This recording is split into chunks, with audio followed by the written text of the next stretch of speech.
भारत के सबसे भूतिया फिल्मांकन स्थलों में से एक। ये कभी मशीनों और मजदूरों की आवाजों से गूंजता था, अब ये चीखों से गूंजता है। ये मुकेश मिल की असली डरावनी कहानियास है। एक ऐसी जगह जो आग, मौत और बेचैन आत्माओं से अभिशप्त है। मुकेश मिल का निर्माण 1870 के दशक में ब्रिटिश उद्योगपतियों ने कपास प्रसंस्करण के लिए किया था। यह मुंबई की बढ़ती शक्ति का प्रतीक था। लेकिन 1982 में सब कुछ बदल गया। आधी रात को भीषण आग लग गई। कोई नहीं जानता कि यह कैसे लगी। कुछ लोग कहते हैं कि इंजन रूम से निकली चिंगारी, तो कुछ तोड़फोड़ का आरोप लगाते हैं। आग की लपटें तेजी से पूरे कारखाने में फैल गई। दर्जनों मजदूर अंदर फंस गए।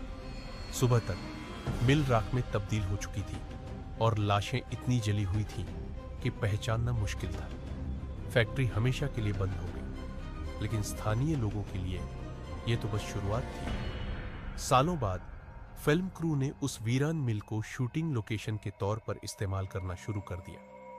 टूटी दीवारें, जंग लगे दरवाजे, खौफनाक सन्नाटा, हॉरर फिल्मों के लिए बिल्कुल सही।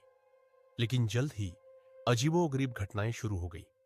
लाइटें टिमटिमाती रहती, कैमरे खराब हो जाते और लोगों को लगता कि कोई अदृश्य हाथ उन्हें छू रहा है।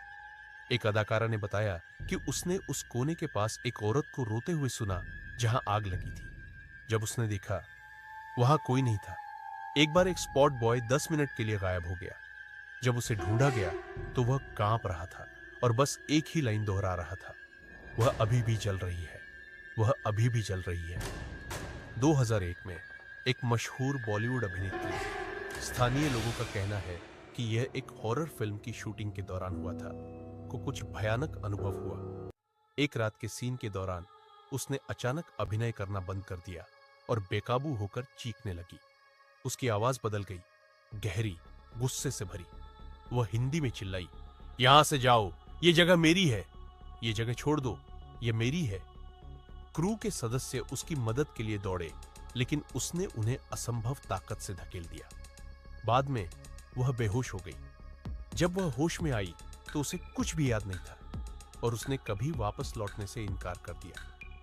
उसके बाद क्रू ने शूटिंग हमेशा के लिए बंद कर दी। राघव नाम का एक सुरक्षा गार्ड वहां सालों से काम करता था। उसने बताया कि जब वह अकेला होता था, खासकर पुराने बॉयलर रूम के पास, तो उसे अक्सर कदमों की आहट सुनाई देती थी। एक रात लगभग 2:30 उसने एक सफेद साड़ी पहने महिला को टूटी मशीनों के बीच चलते देखा। यह सोचकर कि वह खो गई है, वह उसके पीछे चला गया। लेकिन जब वह मुड़ी तो उसका चेहरा जल चुका था, पूरी तरह से काला, आंखें लाल चमक रही थी। वह चीखी और धुएं में गायब हो गई। अगली सुबह राघव ने नौकरी छोड़ दी। वह अब भी उस रात के बारे में बात करने से इनकार करता है। आज मुकेश मिल आम जनता के लिए बंद है। फिल्म क्रू इसे देखने से बचते हैं। यहां तक कि अलौकिक घटनाओं की जांच करने वालों ने भी अशरीरी आवाजें, चलती परछाइयों और जलते कपड़े की गंध की सूचना दी है। स्थानीय मछुआरे कहते हैं कि कभी-कभी रात में वे खंडहरों से धुआं उठते हुए देखते हैं, लेकिन वहां कोई आग नहीं होती। कुछ लोगों का मानना है कि मिल मजदूरों की आत्माएं आज भी वहां भटकती है, अपनी मृत्यु के क्षण में फंसी हुई।